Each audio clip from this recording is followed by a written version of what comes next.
제가 요 교회 앞까지 왔을 때는 굉장히 자신 있게 왔다가 목사님이 설교 더 잘하는 사람 교회로 간다는 얘기 듣고 갑자기 힘이 빠졌습니다.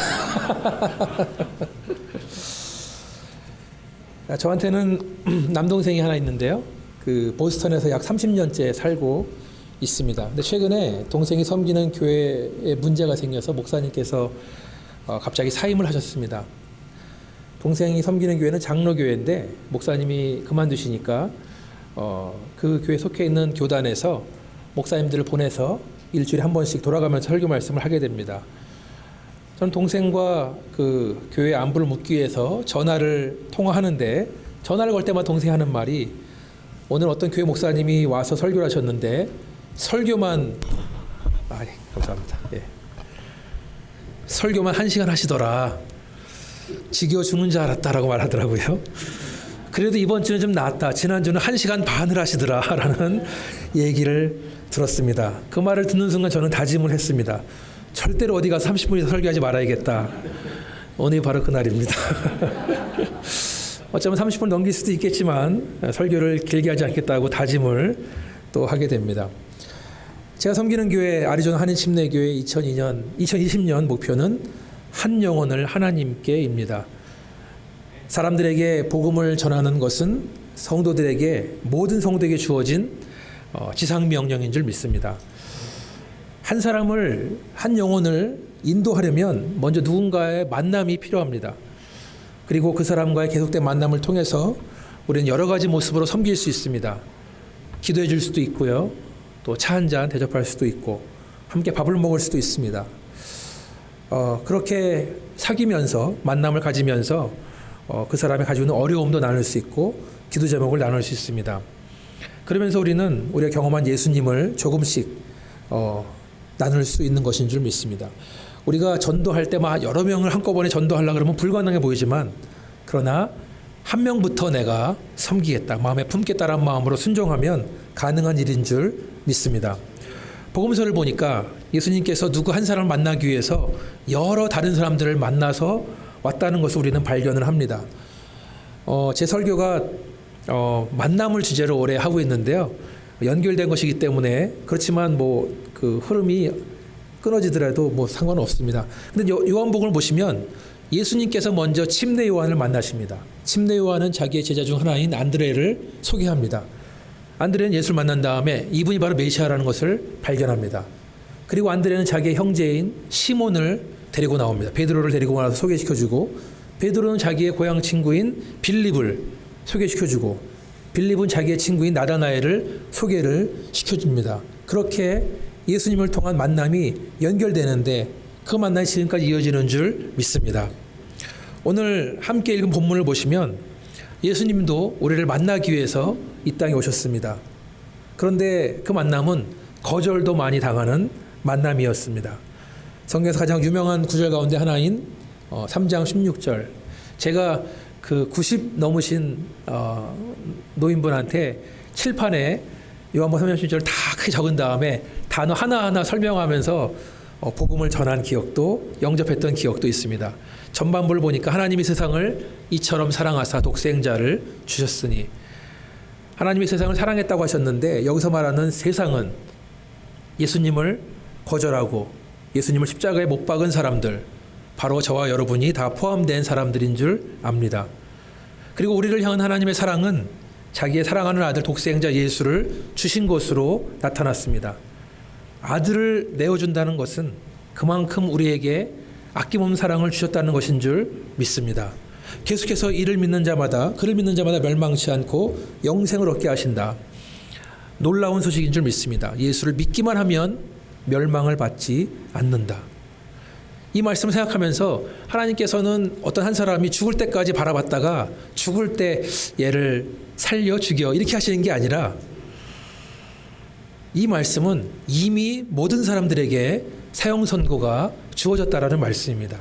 사형 선고가 내려져서 멸망을 기다리는 사람들에게 하나님은 그들을 구원하시고 영생을 주셨다는 말씀입니다. 오늘 본문 말씀 요한복음 3장 16절 연결된 이 말씀은 몇 가지 중요한 내용들을 우리에게 말해주고 있습니다. 첫 번째로 하나님은 죄인을 심판하기 위해서가 아니라 죄인을 구원하시기 위해서 예수님을 이 땅에 보냈다는 것입니다. 17절에 보니까 하나님이 그 아들을 세상에 보내신 것은 세상을 심판하려 하신 것이 아니요 그로 말미암아 세상이 구원을 받게 하려 하심이라. 심판하기 위해서 이 땅에 보낸 것이 아니라 우리를 사랑하기 위해서, 우리를 섬기기 위해서, 우리를 위해 희생하시고 구원하기 위해서 이 땅에 보냈다는 말입니다. 18절을 보니까 믿지 아니하는 자는 하나님의 독생자의 이름을 믿지 아니함으로 벌써 심판을 받은 것이니라. 또 이 말씀을 보니까 하나님은 따로 심판을 할 필요가 없어요. 왜냐하면 이미 심판을 받고 있는 것이다. 좀 전에 말씀드린 것처럼 모든 사람들은 이미 사형 선고를 받았다는 말씀입니다.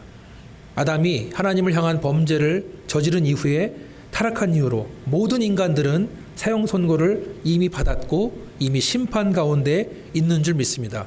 물론 본격적인 사형 집행은 좀 유보가 됐습니다. 그렇지만 인간의 힘으로 그 다가오는 사형 집행을 피할 길은 아무것도 없다는 것입니다. 두 번째, 예수님은 이 땅에 빛으로 오셨다는 것입니다. 놀라운 것은 태초에 하나님이 천지를 만드실 때 빛이 있으라 말씀으로 세상을 창조하셨습니다. 빛이 있기 전에는 창세기 1장 2절에 보니까 혼돈과 공허와 흑암밖에 없었습니다. 그래서 하나님께서 빛을 비추심으로 이 세상은 창조가 됐습니다. 그 예수님께서는 다시 한번 빛이 되어 이 땅에 오셨습니다. 이 땅에 살고 있던 사람들, 오늘 말씀에 의하면 이미 심판을 받고 있던 사람들은 창조 이전의 모습과 똑같습니다. 빛 대신 주님께서 이 땅에 오시기 전에 사람들의 상태는 혼돈과 공허와 흑암밖에 없었습니다. 혼돈과 공허와 흑암, 이것이 저와 여러분이 예수를 믿고 구원받기 전의 모습인 줄 믿습니다. 그러나 지금은 예수의 빛, 생명의 빛, 진리의 빛으로 하나님께 나온 줄 믿습니다. 구원받고 영원한 생명을 살고 있는 줄 믿습니다.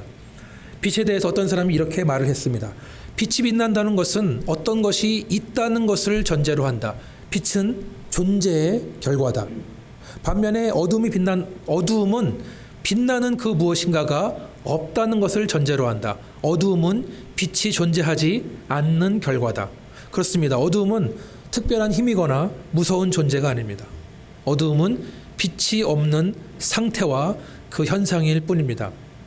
때문에 빛이 비추면 어두움은 사라집니다. 그러기에 빛과 어두움은 절대로 공존할 수가 없습니다. 어두움은 빛을 거부할 수 없습니다. 어두움은 빛을 이길 수 없습니다. 어두움은 빛 앞에서는 아무런 힘이 없습니다. 그러므로 빛과 어두움의 싸움이란 있을 수가 없습니다. 요새 봉준호 감독의 기생충이라는 영화, 패러사이트이라는 영화가 미국에서 아주 흥행을 하고 있습니다. 오늘 저녁에 아카데미 시상식이 진행되는데 이미 기생충이라는 영화는 6개 부분에 노미네이트돼 있고 과연 대한민국 최초로 어떤 상을 받을 것인가 세계인이 주목하고 있습니다.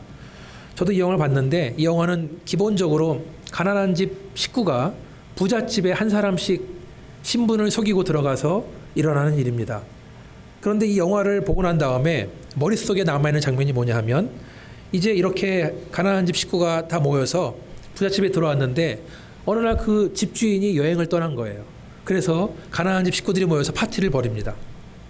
그렇게 막 놀고 먹고 마시고 있는 가운데 갑자기 주인이 집으로 돌아옵니다. 배를 누르고 그 짧은 순간에 거실에 있던 식구들은 한 사람은 2층으로 올라가고 한 사람은 지하실로 내려가고 한 사람은 식탁 밑으로 숨어버립니다. 저는 그 장면을 보면서 마치 아주 더러운 방 불을 켰을 때 바퀴벌레들이 쫙 사라지는 그러한 장면이 떠올랐습니다. 빛이 오면 어두움이 떠나가는 줄 믿습니다. 영화 얘기를 더 했다가는 설교를 잊어봤기 때문에 여기서 영화는 마치도록 하겠습니다. 빛이 세상에 비쳤지만 문제는 빛을 받아들이는 사람들의 마음이 문제라는 것입니다. 19절에 보니까 빛이 세상에 왔을 때 사람들이 자기 행위가 악함으로 빛보다 어두움을 더 사랑한 것이니라. 사람들은 빛을 보았습니다. 그렇지만 그들은 빛으로 나오기를 거부하고 어두움에 머물러 있기로 결심을 합니다. 왜 그렇습니까? 자기의 행위가 악하기 때문에, 자기들의 죄 때문에 그렇습니다. 죄 때문에 사람들은 빛에 있기보다는 어두움에 머물기를 더 좋아합니다. 또한 사람들은 빛보다 어두움을 더 사랑했다고 합니다. 우리가 죄의 굴레에서 벗어나지 못하는 이유는 우리가 끝까지 죄를 사랑하기 때문에, 죄를 놔주질 않기 때문에, 그것을 버리지 못하기 때문에 그러는 줄 믿습니다.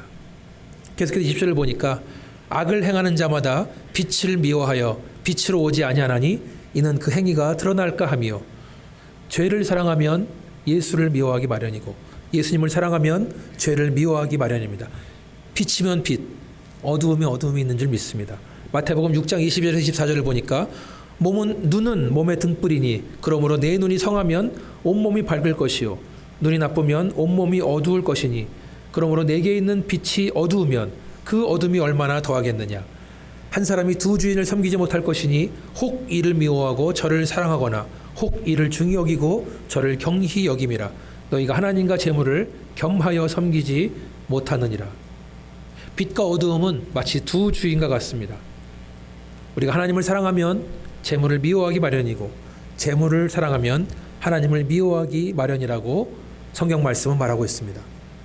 하나님과 재물을 겸하여 섬기지 못한다고 경고를 하고 있는 것입니다. 우리 마음속에 빛과 어두움이 공존할 수 없습니다. 빛이 우리 안에 들어오면 어두움이 물러납니다. 우리 마음속에 있는 모든 어두움 그저 사라지고 빛으로 가득하시기를 주님의 이름으로 축원합니다.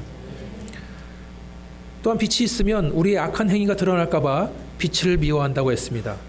우리는 우리의 악한 행위를 숨기는 데 선수들입니다. 자기의 악한 행위를 숨기기 위해서 거짓말을 잘합니다. 작은 죄를 숨기다 보니까 더 큰 죄를 짓는 것을, 그런 모습을 종종 발견합니다. 요한복음 13장을 보시면 예수님께서 제자들의 발을 씻어주시는 장면이 나옵니다. 예수님께서 한 손에는 수건을 들고 대야를 가지고 한 사람 한 사람 무릎 꿇고 발을 닦아주시고 수건으로 물기를 닦아주시는데 드디어 베드로의 순서가 왔습니다. 예수님을 정말 존경하고 따르던 제자 베드로는 자기의 더럽고 냄새나는 발을 예수님께 내밀기가 너무나 어려웠습니다. 당시 유대인들의 전통에 따르면 손님들이 왔을 때 그 집의 종들이 손님들의 발을 닦아주는 것이 전통인데, 내가 주님이라고 부르는 예수님께서 제자인 나의 발을 닦아준다는 것, 베드로로서는 있을 수가 없는 일이었습니다. 13장 8절을 보니까 베드로가 이르되 내 발을 절대로 씻지 못하시리이다. 예수께서 대답하되 내가 너를 씻어주지 아니하면 내가 나와 상관이 없느니라. 베드로는 도저히 자기의 냄새나는 발을 예수님께 내밀 수가 없었습니다. 자기의 발을 숨기고 싶었습니다. 예수님은 발을 내밀라고 말씀하십니다. 만약 베드로가 발을 내밀지 않아서 씻어줄 수 없다면 너와 나는 상관이 없다라고 말씀하시는 겁니다. 여기서 베드로의 발은 베드로의 죄를 말합니다. 베드로는 예수의 빛에 의해서 자기의 숨기고 싶은 죄가 드러나는 것을 본능적으로 피하는 것입니다. 그러나 예수님께서 말씀하시는 것은 만약 베드로가 자기의 죄를 고백하지 않는다면, 죄사함 받지 못한다면 예수님과 베드로는 아무런 상관이 없다라고 말씀하시는 것입니다. 생명의 빛 대신 예수님께서 우리에게 오셨습니다. 우리는 본능적으로 악을 더 사랑하고 선을 미워하기에 빛을 숨어 다니기에 급급했습니다. 다른 말로 우리는 예수님을 거절했고 하나님의 사랑을 받아들이지 않았습니다. 그러나 결국 우리는 빛 대신 예수님을 우리 마음속에 받아들이신 줄 믿습니다. 예수님은 우리 마음속 구석구석까지도 빛을 비추십니다. 그리고 그 속에 있는 모든 죄의 어두운 그늘들을 몰아내십니다. 여기서 결정을 내려야 됩니다. 예수의 빛이 있는데 내가 죄를 더 사랑할 것인가? 죄를 내가 붙잡고 있을 것인가? 더럽고 추한 나의 죄를 계속해서 숨길 것인가? 저와 여러분은 오늘 예수님의 생명의 빛이 우리의 몸 구석구석을 비추시고 어두움과 죄악을 몰아내도록 다 내어드리시기를 주님의 이름으로 축원합니다. 생명의 빛이 우리를 온전히 비추셔서 우리가 빛 가운데 왕성한 생명력을 누리시기를 주님의 이름으로 축원합니다. 마지막으로 빛 대신 주님께서는 우리들도 그 빛을 바라는 삶을 살라고 부탁하십니다. 21절을 보니까 진리를 따르는 자는 빛으로 오나니 이는 그 행위가 하나님 안에서 행한 것임을 나타내려 함이라 하시니라. 진리를 따르는 사람들은 빛으로 나온다는 것입니다. 그리고 그 행위는 하나님 안에서 이루어진다는 것입니다. 예수의 빛, 생명의 빛은 한 곳에 머물러 있는 것이 아닙니다. 예수의 빛 가운데 들어온 저와 여러분들은 진리 가운데 사는 것이라고 했는데, 그것은 바로 다른 사람들에게 그 생명의 빛을 비추는 것이라고 성경은 말하고 있습니다. 베드로전서 2장 9절을 보니까 그러나 너희는 택하신 족속이요 왕같은 제사장들이요 거룩한 나라요 그의 소유된 백성이니 이는 너희를 어두운 데서 불러내어 그의 기이한 빛에 들어가게 하신 이의 아름다운 덕을 선포하게 하려 하심이라. 예수님은 생명의 빛으로 우리를 어두운 데서, 흑암에서 불러냈다고 했습니다. 그것은 우리가 그 기이한 빛, 생명의 빛에 들어가는 것이라고 했는데, 그것을 통해서 우리는 예수님의 아름다운 덕을 세상에 선포하는 것이라고 했습니다. 또 마태복음 5장 14절 16절을 보니까 너희는 세상의 빛이라. 산 위에 있는 동네가 숨겨지지 못할 것이요 사람이 등불을 켜서 말 아래 두지 아니하고 등경 위에 두나니 이러므로 집안 모든 사람에게 비치느니라. 이같이 너희 빛이 사람 앞에 비치게 하여 그들로 너희 착한 행실을 보고 하늘에 계신 너희 아버지께 영광을 돌리게 하라. 예수님은 우리를 세상의 빛으로 부르셨습니다. 우리가 예수의 생명의 빛으로 빛을 비춘다면 어느 누구도 그것을 숨길 수가 없다고 했습니다. 마치 등불을 켜서 바구니 아래 숨기는 것이 아니라 가장 높은 곳에 두어서 모든 사람들이 볼 수 있도록 하는 것처럼 말입니다. 우리의 빛을 세상에 비춤으로써 사람들로 하여금 우리의 착한 행실을 보고 하나님께 돌아오도록 영광을 돌리는 사명을 주셨다는 것입니다. 한 가지 이야기만 더 드린 다음에 설교를 마무리하겠습니다.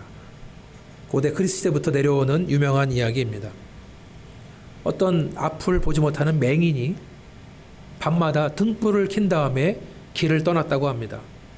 자기는 비록 앞을 보지 못하지만, 불빛을 보지 못하지만 다른 사람들이 이 불빛을 보고 자기랑 부딪히거나 넘어지지 말라고 하는 등불이었습니다. 그렇게 등불을 켜고 한참을 가고 있는데 어떤 사람과 그냥 탁 부딪히고 말았다고 합니다. 넘어진 맹인은 화를 냅니다. 당신은 눈도 없어? 나는 맹인이라 앞을 보지 못하지만 당신은 내가 있는 이 등불도 보지 못한단 말이요. 넘어져 있던 그 상대방도 손을 더듬은 다음에 등불이 있는 것을 발견합니다. 그런 다음에 이렇게 말을 합니다. 당신이 들고 있는 등불은 이미 꺼져 있었습니다. 등불은 들고 있었지만 꺼진 줄도 모르고 맹인은 들고 다녔다는 것입니다. 등불이 꺼진 줄 모른 채 들고 다녀봐야 똑같이 세상 한가운데서 헤매고 있다는 것입니다. 이 설교를 하니까 집사람이 이런 말도 하더라고요. 예수가 아닌 등불을 들고 있다면 아무 소용없다. 뭘 들고 다니는 것인가? 생명의 빛을 들고 다녀야지 쓸데없는 걸로 세상을 밝히겠다 해봤자 아무 소용없다는 것인 줄 믿습니다. 오늘 말씀을 통해서 하나님이 주시는 말씀은, 하나님은 우리를 사랑하시되 아들까지 아끼지 않는 사랑을 우리에게 주셨다는 것입니다. 예수님은 세상에 빛으로 오셨지만 세상은 빛을 거부했습니다. 이 자리에 있는 우리들도 한때는 빛을 거부했습니다. 사람들이 생명의 빛 대신 예수님을 거절하는 이유는 본성이 약해서입니다. 빛보다 죄를 더 사랑하기 때문입니다. 빛을 미워하기 때문입니다. 더럽고 추한 자기들의 행위가 빛 가운데 드러날까 봐 주님을 거절했습니다. 그러나 예수님께서는 빛 가운데 우리를 부르셨고 우리의 모든 더럽고 추한 죄를 용서해 주셨습니다. 그리고 우리에게 세상의 빛이 되라는 당부를 하셨습니다. 오늘도 주님께서는 이곳에 있는 모든 사람들에게 빛 가운데 나오도록 초청을 하십니다. 빛 가운데 우리를 내어드림으로써 우리 속에 있는 모든 어두운 그림자를 몰아내고 빛 가운데 살기를 예수님은 약속해 주셨습니다. 그리고 저와 여러분이 세상의 빛이 되어 예수를 전하는 삶, 그분의 아름다운 덕을 세상에 선포하는 사명을 주셨습니다. 이 거룩한 사명을 순종함으로 받아들이시고 하나님만 사시는 저 여러분 되시기를 주님의 이름으로 축원합니다. 오늘도 주님과의 아름다운 만남을 통해서 변화되고 성장하시는 저 여러분 되시기를 주님의 이름으로 축원합니다. 같이 한번 기도하겠습니다. 아버지 하나님, 예수께서 생명의 빛으로 우리에게 오셨습니다. 아버지, 우리가 빛 가운데 우리 자신을 내어드리기를 원합니다. 그리고 빛 가운데 행하기를 원합니다. 또한 우리에게 주신 세상의 빛대라는 그 사명을 감당할 수 있도록 하나님 도와 주셔서 이 모든 말씀을 예수님 이름으로 기도했습니다. 아멘.